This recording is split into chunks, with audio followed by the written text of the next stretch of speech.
வணக்கம். இந்த வீடியோவில் நம்ம பார்க்க போகிற ரெசிபி சாக்லேட் சாஸ் இல்லை சாக்லேட் சிரப் எப்படி பண்ணுறது பார்க்க போகிறோம்.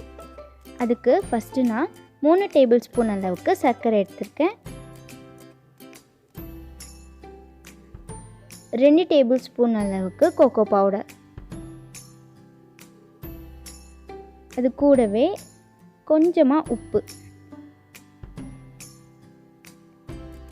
சேர்த்துட்டு இதை நான் நல்லா கலந்து விட்டுக்கிறேன்.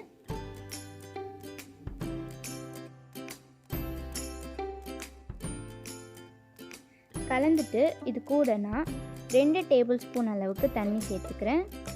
அப்புறம் 1/2 டீஸ்பூன் அளவுக்கு வெண்ணிலா எசன்ஸ் சேர்த்துக்கிறேன். தண்ணி இந்த அளவுக்கு சர்க்கரைக்கும் கோகோ பவுடருக்கும் கரெக்டாக 2 டேபிள் ஸ்பூன் தான் சேர்க்கணும். நம்ம நிறைய சேர்த்தோன்னா திக்காக சிரப் மாதிரி வராது.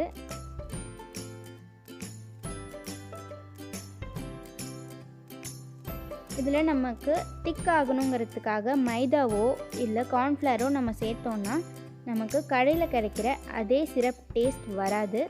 அதனால் சிரப் திக்காகணுங்கிறதுக்காக எந்த மாவும் சேர்த்துடாதீங்க. இப்போ இதை ஸ்டவ்வில் வச்சுட்டு சர்க்கரை எல்லாம் கரையிற வரைக்கும் நான் குக் பண்ணிக்கிறேன்.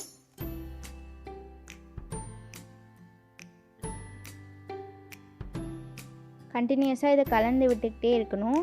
ஏன்னா நம்ம கோகோ பவுடர் சேர்த்துருக்கிறதால அடியில் போய் பிடிச்சிரும்.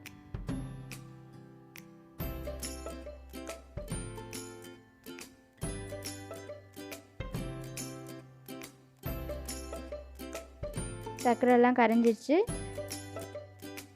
இப்போ இது கூட 1 டேபிள் ஸ்பூன் அளவுக்கு சாக்லேட் சிப்ஸும் 1 டேபிள் ஸ்பூன் அளவுக்கு வெண்ணையும் சேர்த்துக்கிறேன். சேர்த்துட்டு இது கரையிற வரைக்கும் நான் கலந்து விட்டுக்கிறேன். இது உப்பு இல்லாத வெண்ணெய் சாக்லேட் சிப்ஸ் உங்களுக்கு சேர்க்க வேணாம்னா நீங்கள் ஸ்கிப் பண்ணிக்கலாம். ஆனால் அதுக்கு பதிலாக 2 டீஸ்பூன் அளவுக்கு எண்ணெய் சேர்த்துக்கோங்க.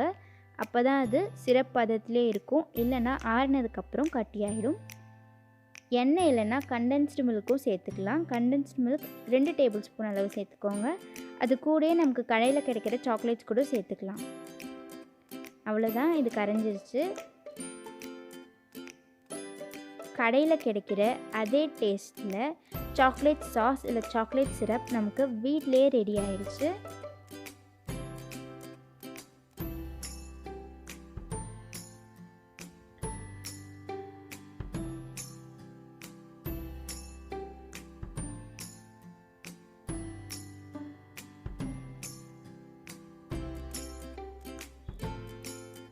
இந்த சிரப்பை நீங்களும் உங்கள் வீட்டில் ட்ரை பண்ணி பாருங்கள். பிடிச்சிருந்தா ஷேர் பண்ணுங்கள், லைக் பண்ணுங்கள், கமெண்ட்டில் சொல்லுங்கள். அண்ட் இந்த மாதிரி நிறைய வீடியோஸ்க்கு நம்ம சேனலை சப்ஸ்கிரைப் பண்ணிக்கோங்க. பாய்.